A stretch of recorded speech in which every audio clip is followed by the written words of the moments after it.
जय श्री राम। देव यक्ष गंधर्व नर किन्नर नाग कुमार, जीती वरी निज बाहुबल, बहु सुंदर बर नार, सियावर रामचंद्र की जय। देव यक्ष गंधर्व मनुष्य किन्नर और नागों की कन्याओं तथा बहुत सी अन्य सुंदरी और उत्तम स्त्रियों को उसने अपनी भुजाओं के बल से जीत कर ब्याह लिया। इंद्रजीत सन जो कछु कहूँ, सो अव सब जन पहले ही कर रहूँ। प्रथम ही जन कहूँ आयुष दीना, तिन कर चरत सुनहु जो कीना। देखत भीम रूप सब पापी, निश्चर निकर देव परतापी।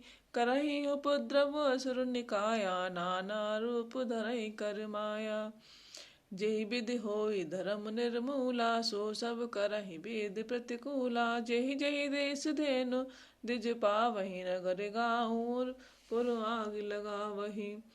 शुभ आचरण कतहु नहीं होई, देव विप्र गुरु मान न कोई। नहीं हरि भगत यज्ञ तप ज्ञाना, सपने सुनई न वेद पुराना। मेघनाथ से उसने जो कुछ कहा उसे उसने मानो पहले ही कर रखा था, अर्थात रावण के कहने भर की देर थी। उसने आज्ञा पालन में तनिक भी देर नहीं की। जिनको पहले ही आज्ञा दे रखी थी उन्होंने जो करतूतें की उन्हें सुनो। सब राक्षसों के समूह देखने में बड़े भयानक, पापी और देवताओं को दुख देने वाले थे। वे असुरों के समूह उपद्रव करते थे और माया से अनेकों प्रकार के रूप रखते थे। जिस प्रकार धर्म की जड़ कटे, वे वही सब वेद विरुद्ध काम करते थे। जिस स्थान में वे गौ और ब्राह्मणों को पाते थे, उसी नगर गांव और पूर्वे में आग लगा देते थे। उनके डर से कहीं भी शुभ आचरण नहीं होते थे। देवता ब्राह्मण और गुरु को कोई नहीं मानता था। न हरि भक्ति थी, न यज्ञ तप और ज्ञान था। वेद और पुराण तो स्वप्न में भी सुनने को नहीं मिलते थे।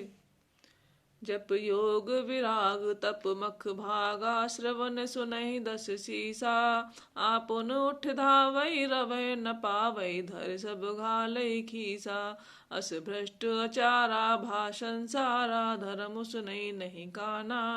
तेहि बहुविध त्रासहि देश निकासई, जो कह वेद पुराना। जप योग वैराग्य तप तथा यज्ञ में देवताओं के भाग पाने की बात रावण कहीं कानों से सुन पाता तो उसी समय स्वयं दौड़ उठता। कुछ भी रहने नहीं पाता, वह सबको पकड़कर विध्वंस कर डालता था। संसार में ऐसा भ्रष्टाचरण फैल गया कि धर्म तो कानों में भी सुनने नहीं आता था। जो कोई वेद और प्राण कहता उसको बहुत तरह से त्रास देता और देश से निकाल देता था। घोर निशाचर जो करही, वरण न जाय अनीत। तिनके पाप ही कवन मिति, हिंसा पर अति प्रीत। सियावर रामचंद्र की जय।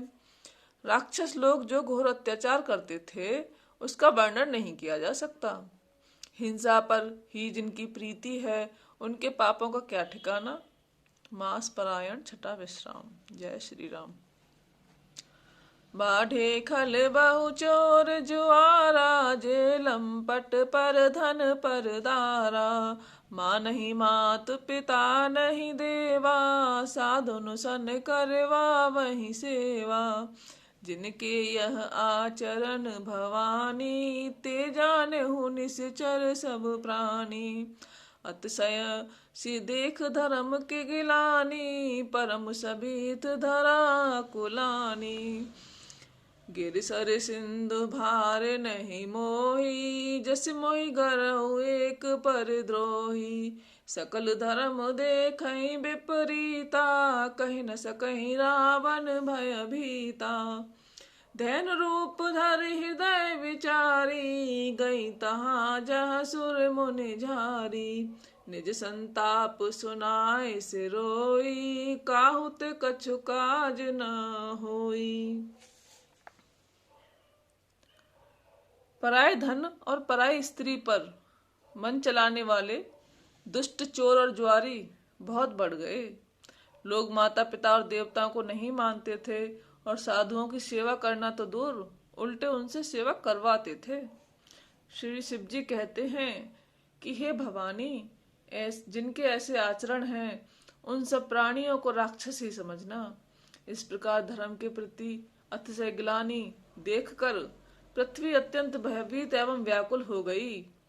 वह सोचने लगी, पर्वतों, नदियों और समुद्रों का बोझ मुझे इतना भारी नहीं जान पड़ता जितना भारी मुझे एक परद्रोही लगता है। पृथ्वी सारे धर्मों को विपरीत देख रही है, पर रावण से भयभीत हुई वह कुछ बोल नहीं सकती। हृदय में सोच विचार कर गौ का रूप धारण कर धरती वहां गई जहां सब देवता और मुनि छिपे हुए थे। पृथ्वी ने रोकर उनको अपना दुख सुनाया, पर किसी से कुछ काम न बना। सुर मुनि गंधर्वा मिलकर सर्वागे बिरंच के लोका, संग गौतन धारी भूमि बिचारी परम बिकल भय शोका। ब्रह्मा सब जाना मन अनुमाना मोर कछु न बसाई, जा करते दासी सो अविनाशी हमरे उतोर सहाई। तब देवता मुनि और गंधर्व सब मिलकर ब्रह्मा जी के लोक को गए। भय और शोक से अत्यंत व्याकुल बिचारी पृथ्वी गौ का शरीर धारण किए हुए उनके साथ थी। ब्रह्मा जी सब जान गए। उन्होंने मन में अनुमान किया कि इसमें मेरा कुछ भी वश नहीं चलने का।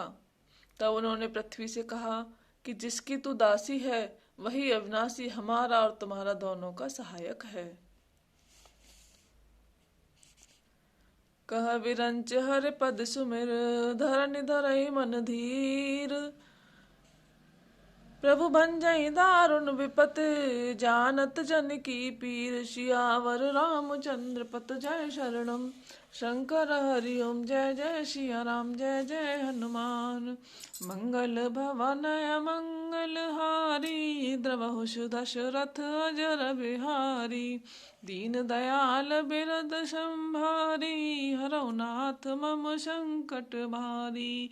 बोलो सियावर रामचंद्र की जय, पवन सुत हनुमान की जय।